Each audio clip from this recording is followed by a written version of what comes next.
Todo comienza en la etapa final de la Segunda Guerra Mundial, de 1945. Aquí vemos al piloto japonés Koichi Shikishima aterrizando de emergencia en una pequeña isla del Pacífico. Aquí se reencuentra con un colega de la Fuerza Aérea llamado Sosaku Tachibana. Este lo felicita por haber logrado aterrizar el avión oxidado que posee en una isla tan accidentada como esa. Shikishima menciona que si bien es un experto, gracias a las misiones de entrenamiento, ahora que se convirtió en un kamikaze, todo es diferente. Dicho esto, Tachibana le menciona que le parece extraño su aterrizaje, pues revisaron su avión y todo está en orden. Ante esto, Shikishima cree que Tachibana lo considera un cobarde, que solo buscó una excusa para no morir en batalla. Sin embargo, Tachibana aprovecha que están solos para decirle que lo comprende, pues considera ridículo morir honorablemente cuando la guerra ya está terminada. Luego de observar que el mar está expulsando criaturas muertas, cuando Shikishima regresa a la cabaña, él y todos los mecánicos son alertados por la alarma de batalla. Tachibana cree que tal vez se trate de otra bomba atómica norteamericana,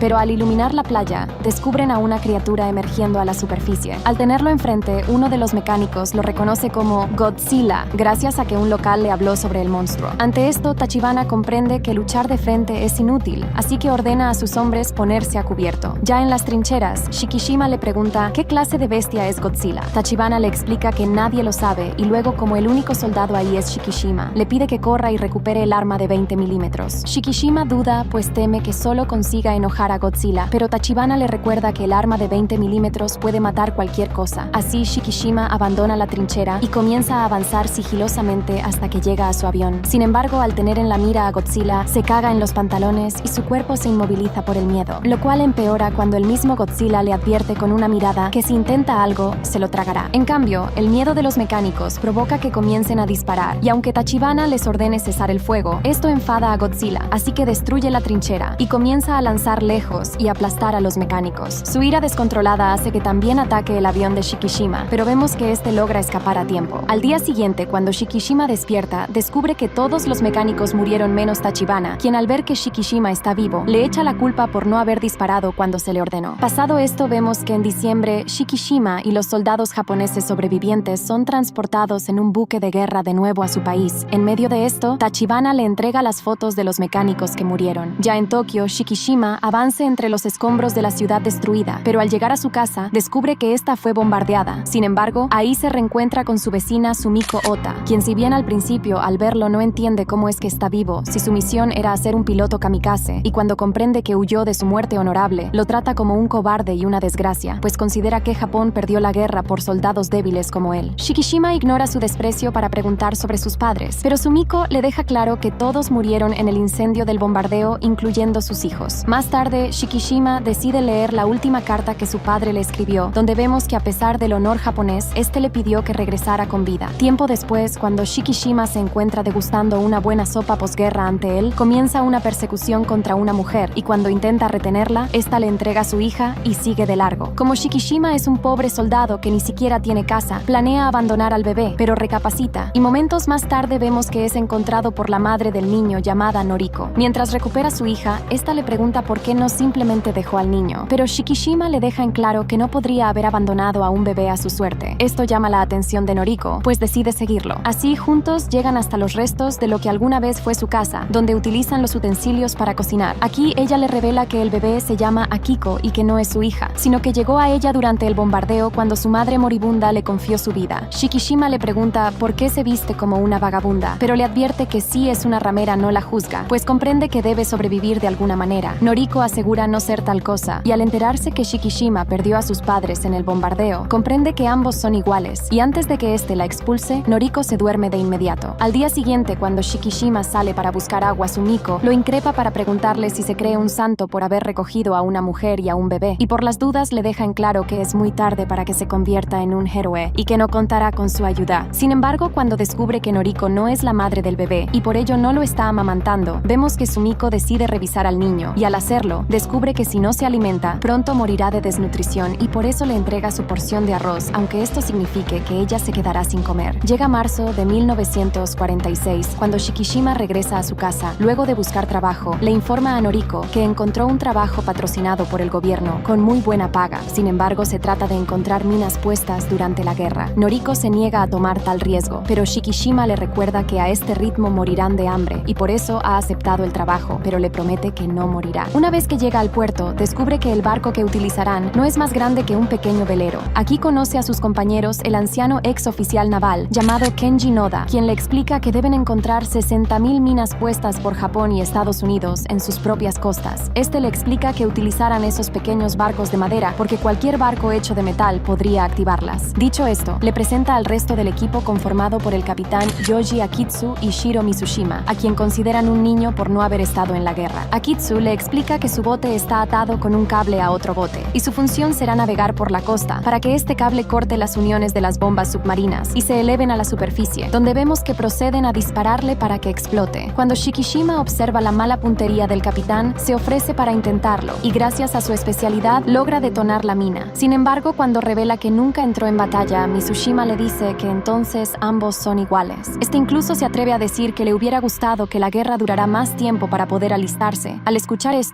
Shikishima se lanza sobre él para dejar en claro quién lo golpeará si lo repite. Más tarde, el sueño de Shikishima se interrumpe cuando observa que Godzilla está atacando su barrio, pero todo era una pesadilla. Ya despierto, Noriko le ofrece un té para tranquilizarlo. Aquí Shikishima se niega a contarle que sus pesadillas son por Godzilla y demuestra sus traumas cuando se lanza sobre ella para preguntarle si realmente regresó con vida a Japón, y solo recapacita cuando ella lo aleja de su espacio. El tiempo pasa y llegamos a julio de 1946 en Atolón Bikini, para la operación Encrucijada, donde vemos que parte del océano repleto de buques de prueba son consumidos por la explosión de 2 bombas atómicas. Sin embargo, esto también despierta a Godzilla. Años después, vemos que mientras Akiko sigue creciendo, Shikishima continúa trabajando en la desactivación de las minas, y gracias a su trabajo pronto logran reconstruir su casa. Un día sus compañeros lo visitan y todo marcha con normalidad, hasta que estos descubren que Noriko y Shikishima no están casados. Este les explica que Noriko llegó con Akiko, quien tampoco es su hija, sino una huérfana por el bombardeo, y que les permitió quedarse porque no tenían a dónde acudir. Justo ahí, Akiko llama a Shikishima como su padre, pero este le recuerda que no poseen tal vínculo. Entonces, el capitán interviene para explicarle que fue el destino quien intervino para unirlos, y por eso debe aceptar su función como padre de Akiko, pero Shikishima deja en claro que no quiere tal cosa. Al día siguiente, cuando Shikishima regresa del trabajo, encuentra a Noriko con un nuevo vestido, pues le revela que consiguió trabajo en una oficina. Shikishima no comprende sus motivos, y le pregunta si el dinero que le da no le es suficiente. Entonces, ella le explica que ha decidido que comience a valerse por sí misma, pues ya no quiere ser una carga para que él pueda encontrar una esposa. Aunque Shikishima siente que no debería permitirlo, termina aceptando. Más tarde, la noticia de que un barco americano fue atacado se expande por el país, y que el culpable, que en realidad es Godzilla, fue fotografiado con éxito cuando se perdía en el océano. Pero gracias a uno de sus submarinos, ahora saben que Godzilla llegará al archipiélago de Japón en unas cuantas semanas. Sin embargo, los movimientos de la flota soviética impiden que el ejército estadounidense movilice sus tropas para ayudar a Japón, por lo que su defensa dependerá de ellos mismos. Así llegamos a mayo de 1947 cerca a las islas de Ogasawara, donde la tripulación de Shikishima llega hasta el buque americano destruido. Sus compañeros no comprenden qué clase de arma o criatura pudo causar tal daño. Entonces, después de mucho, Shikishima recuerda a Godzilla y lo confirma cuando vuelve a ver a los peces de aguas profundas saliendo a la superficie, al igual que en la isla Odo. Comienza a explicarles que fue en ese lugar donde conoció a Godzilla, un monstruo del tipo dinosaurio. Akitsu cree que solo está confundido, pues en ese momento estaba medio dormido. Sin embargo, Shikishima les revela que fue la criatura quien destruyó toda la guarnición de la isla y no los americanos, como todo el mundo cree. Al escuchar esto, sus compañeros descubren que Shikishima fue un piloto kamikaze. Dicho esto, la tripulación comprende que fueron enviados a ese lugar por el gobierno japonés engañados, pues quieren que enfrenten a Godzilla. Aún así, Noda revela que estaba al tanto y acepta morir por su país, así que propone ganar tiempo hasta que el buque japonés Takao, proveniente de Singapur, regrese. Para ello planea utilizar las minas recuperadas y les deja en claro que las órdenes del gobierno son mantener todo en secreto. Más tarde, una vez a solas, Noda se acerca a Shikishima para decirle que lo comprende, pues a veces, cuando recuerda la guerra, tampoco puede dormir. Shikishima le dice que quiere vengar a sus compañeros mecánicos, pero al mismo tiempo tiene miedo de Godzilla. En ese momento descubren que los peces de las profundidades volvieron a emerger a la superficie, lo que significa que Godzilla está cerca. Shikishima suena las alarmas y propone escapar, pero Akitsu se niega a retroceder antes que el buque llegue, pues esto significaría que Godzilla destruirá Tokio. Justo ahí, Godzilla emerge de las profundidades y destruye al otro barco de minas, sumergiéndolo por completo. Al ver esto, Akitsu recapacita y ordena marcharse, pero el motor sufre un breve desperfecto y solo se recupera cuando Godzilla les pisa los talones. Así comienza una persecución, y para intentar alejar a Godzilla, desprenden la primera mina y la hacen detonar detonar justo en el rostro de Godzilla. Sin embargo, Godzilla emerge como si nada, entonces Shikishima toma el puesto del artillero, y aunque al principio tiene miedo, esta vez decide disparar, pero los proyectiles de 9 milímetros que manejan son inútiles. Entonces lanzan la segunda mina, la cual Godzilla devora sin temor, pues al intentar detonarla, descubre que el cable fue cortado por sus dientes. Sin embargo, Shikishima reanuda el fuego a discreción, y al apuntar directamente a su boca, logra detonar la mina dentro de las fauces de Godzilla. La explosión detiene a la criatura, e incluso hace que su sangre vuele hasta el barco, pero enseguida la tripulación observa cómo las heridas de Godzilla se regeneran en cuestión de segundos. Y ahora que está enojado, Godzilla se pone erguido para lanzarles un rugido que significa su muerte. Pero justo ahí vemos que comienza a ser bombardeado por el buque de guerra recién llegado. El poder armamentístico del buque lo obliga a sumergirse, pero todo es una trampa, pues enseguida regresa y se lanza sobre ellos para desgarrar sus cañones. Aún así, los japoneses logran impactar otro misil, el cual, al estar tan cerca, golpea de lleno a Godzilla, provocando que vuelva a hundirse. Pero nadie vence a Godzilla y momentos después este activa su cañón nuclear y destruye al buque de guerra desde abajo. Hecho esto, emerge a la superficie para lanzar su rugido de victoria y, como al parecer ya tuvo suficiente, decide marcharse, dejando en paz a la tripulación de Shikishima. Cuando este despierta, lo hace en el hospital, rodeado de sus compañeros, quienes le explican que fueron traídos por los rescatistas y que el gobierno no conoce la ubicación de Godzilla, pero tampoco les interesa hacerlo público para evitar el pánico y la confusión en la población. Al llegar a su casa, y cuando Noriko observa sus heridas, le pide que le cuente lo que sucedió, pero Shikishima le deja claro que no le concierne. Noriko sabe que está sufriendo en secreto, y por eso le pide que comparta sus cargas con ella. Entonces, Shikishima decide revelarle que es un kamikaze, que no cumplió con su deber y por eso vive atormentado por la vergüenza, pues el día que fue elegido mintió, diciendo que su avión estaba descompuesto para abandonar la ruta y aterrizar en la isla Odo, y que ahora solo puede observar las fotos de los mecánicos que murieron en esa isla por su culpa, pues cuando Godzilla apareció, no tuvo el valor de disparar. Además, después de muchos años, Godzilla volvió a aparecer, y de nuevo no pudo hacer nada para evitar las muertes de sus compañeros japoneses. Noriko le dice que aquellos que sobrevivieron a la guerra merecen vivir, y lo sabe porque cuando sus padres murieron en el fuego, le ordenaron que sobreviviera y por eso nunca se rindió. Shikishima le explica que no es tan fácil, pues los fantasmas de los mecánicos lo persiguen en su sueño. Incluso cree que tal vez ahora mismo esté muerto, y toda su vida junto a ella y a Kiko solo es una ilusión. Al ver que se está desmoronando, Noriko se lanza sobre él para consolarlo y dejarle en claro que está vivo. Más tarde, al despertar, Shikishima le pregunta a los espíritus de los mecánicos si puede dejar todo su pasado atrás para comenzar a vivir de verdad. Mientras tanto, vemos que uno de los buques de Japón descubre que Godzilla regresó y se dirige a Tokio. Pronto la defensa de la bahía es informada, así que pide permiso a sus superiores para iniciar el ataque, y cuando Godzilla atraviesa la cuarta zona delimitada, estos detonan las minas que habían puesto. Sin embargo, la explosión no le provoca ni cosquillas al rey de los monstruos. La inevitable llegada de Godzilla hace que se activen las alarmas en la ciudad, y por la radio Shikishima se entera que el monstruo se acerca a la costa de Ginza, donde Noriko trabaja. En dicho lugar vemos que la población corre desesperada mientras intentan evacuar la ciudad, pero ya es tarde, pues Godzilla acaba de entrar, y como primer acto lanza un contenedor a las vías del metro donde está viajando Noriko, quien ahora es testigo de la existencia de Godzilla, la criatura de las pesadillas de Shikishima. Por algún motivo, Godzilla odia el metro, pues se lanza sobre él para partirlo a la mitad con el poder de su mandíbula. Todos los pasajeros menos Noriko caen hacia el vacío, pues ella logra sujetarse de un andamio, y solo se suelta cuando Godzilla arroja los restos del metro en el mar. Hecho esto, Godzilla continúa arrasando los edificios a su paso, ya sea golpeando el concreto con sus diminutas manos, su potente cola, o simplemente rozando las estructuras donde varios periodistas mueren. Ante esto, Noriko pierde toda esperanza de sobrevivir, así que se queda inmóvil mientras el resto de las personas avanzan desesperadas a su alrededor, pero justo ahí llega Shikishima, obligándola a levantarse y correr por su vida. A continuación, Japón responde iniciando un bombardeo desde los tanques terrestres, lo cual inunda el cielo de polvo, sin saber si tuvo efecto o no, hasta que Godzilla se enfada y decide activar su modo nuclear, haciendo que las espinas de su cuerpo radiactivas emerjan, y acto seguido lanza un cañón de destrucción masiva, nuclear, que borra todo a su paso en un instante, en esa dirección, y al mismo tiempo, la onda expansiva erradica a las personas de los alrededores. En ese segundo, Noriko decide salvar a Shikishima, lanzándolo dentro de un callejón para que los edificios lo protejan de los escombros. Cuando el viento cesa, Shikishima sale de su refugio para buscar a Noriko, pero solo encuentra un llano devastado sin ninguna señal de vida más que Godzilla, admirando su creación apocalíptica del mundo. Cuando Godzilla se marcha, las autoridades comienzan con los trabajos de rescate, pues se calcula que murieron unas 30.000 personas, y aunque los familiares intentan ayudar en la recolección de sus cuerpos, las autoridades se lo impiden, pues Godzilla dejó un rastro radiactivo vivo a su paso. Pasado esto, los compañeros de Shikishima se reúnen en su casa para darle sus condolencias. En medio de esto, cuando Akiko pregunta por su madre, Sumiko decide mentirle y decir que Noriko estará lejos por su trabajo. El llanto de Akiko rompe la templanza de Shikishima, pues está por romperse emocionalmente, pero entonces observa las fotos de los mecánicos y sus familias y comprende que sus espíritus todavía no lo perdonaron. Luego Noda se acerca para revelarle que el ejército está planeando un contraataque y está reclutando ciudadanos comunes y por eso le ofrece unirse. Después de todo lo vivido, el odio de Shikishima por Godzilla es mayor que su miedo y por eso acepta. Una vez ahí vemos que todo el equipo del barco también se unió. Aquí conocen al ex capitán Tatsuo Hota, quien comandó un destructor en la guerra. Este les explica que Japón no tiene las fuerzas para hacerle frente a Godzilla y cualquier intervención de sus aliados escalaría la tensión con los soviéticos. Pero gracias a la diplomacia, Japón logró obtener 4 destructores para defenderse. Ante esto, los civiles que antes fueron marinos le recuerdan que Godzilla ya destruyó buques de guerra, por lo que solo los estarían enviando a una muerte segura. Entonces Noda toma la palabra y procede a explicarles que el plan que la marina desea ejecutar fue planificado por él. Continúa y menciona que Godzilla demostró ser inmune a la artillería que Japón posee. Por eso han descubierto que si manipulan la física de más burbujas en una especie de armadura tamaño Godzilla, pueden capturarlo y hundir al monstruo en la fosa de Sagami, el punto más profundo de las aguas circundantes, con 1500 kilómetros de profundidad, donde la presión reventara el cuerpo de Godzilla. Dicho esto, continúa explicando que utilizarán 2 destructores para atar a Godzilla con cables que posean tanques de freón, los cuales reaccionan cuando los barcos liberen una nube de gas, haciendo que Godzilla se sumerja instantáneamente en la fosa. Y si aún así su plan falla, entonces utilizarán el equipo de balsas de rescate para obligar a Godzilla a emerger a la superficie en un instante, lo que provocará que su cuerpo explote por la masiva descompresión.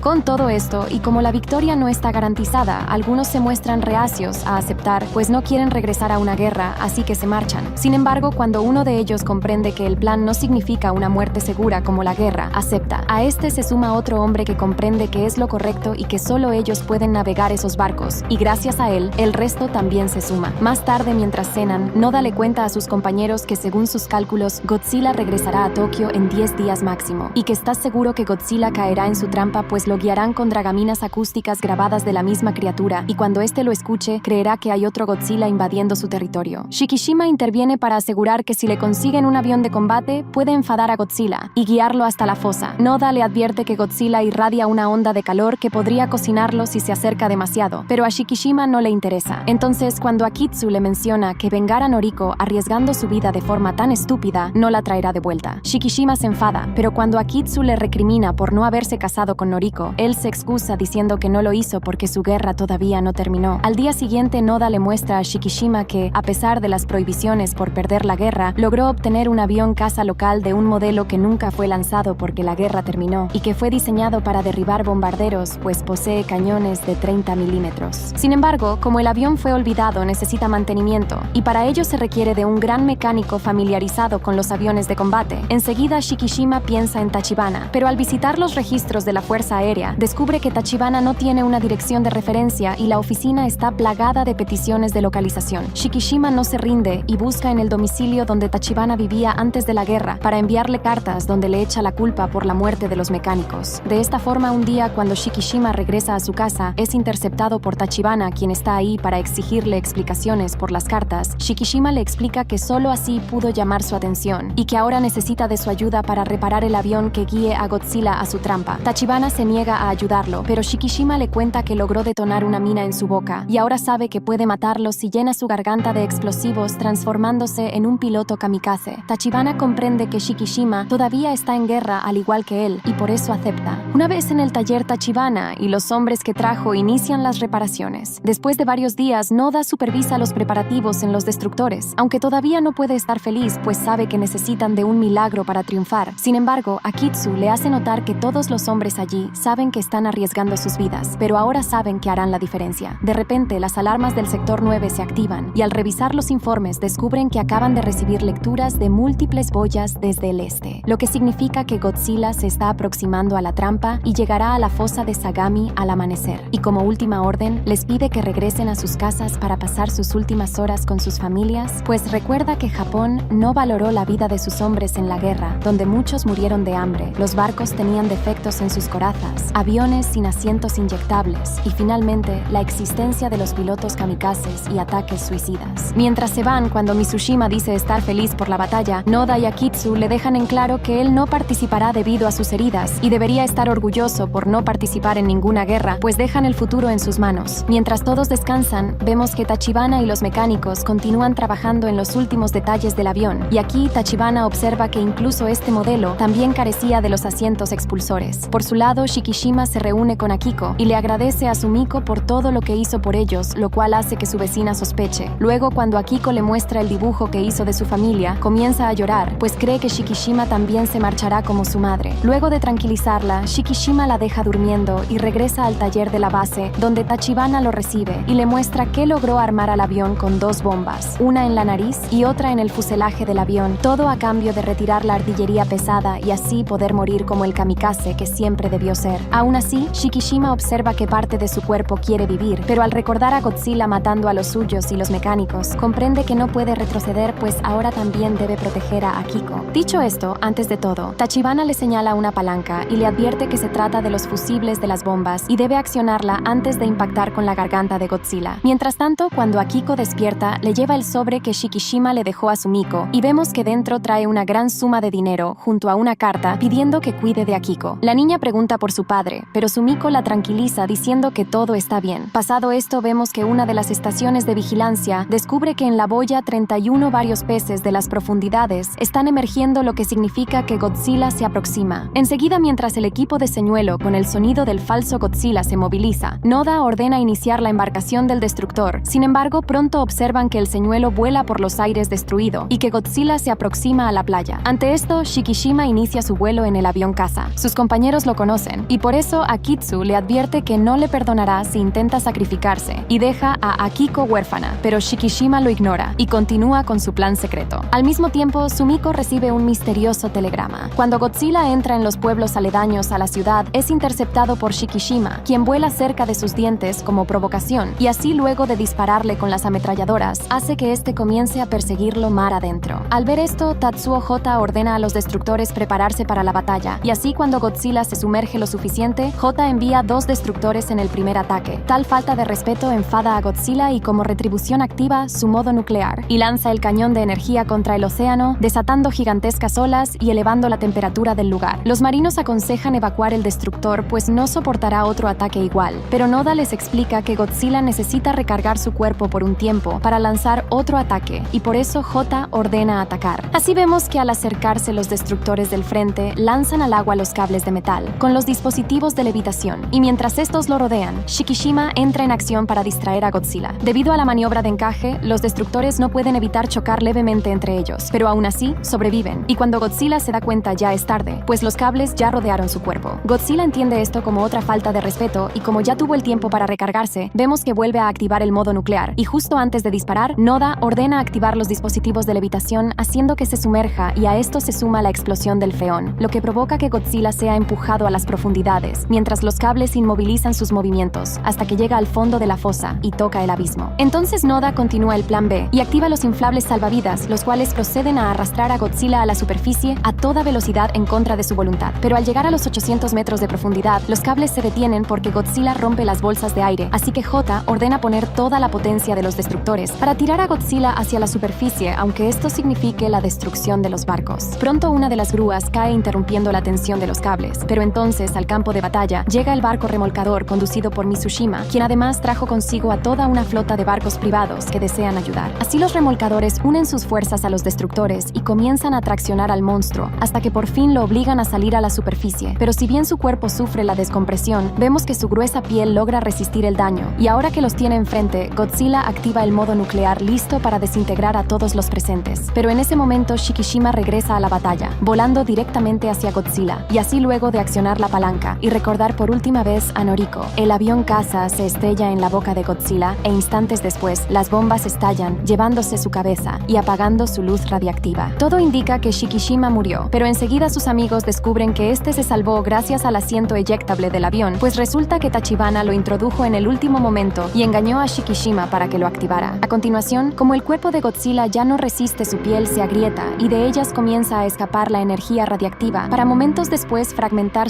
todo su ser y perderse en las profundidades. Ante esto, los japoneses lo despiden saludando ayudándolo, pues, a pesar de todo, Godzilla se ganó su respeto. Una vez que regresan a Tokio, son recibidos como héroes y de la multitud emerge Sumiko, quien le entrega el telegrama que recibió, pues así descubre que Noriko fue encontrada con vida entre los escombros. Frente a ella, Shikishima se lanza a sus brazos mientras acepta que su guerra por fin terminó. Pero antes de terminar, vemos que los restos de Godzilla que se están cayendo en la fosa todavía tienen vida, pues se están regenerando.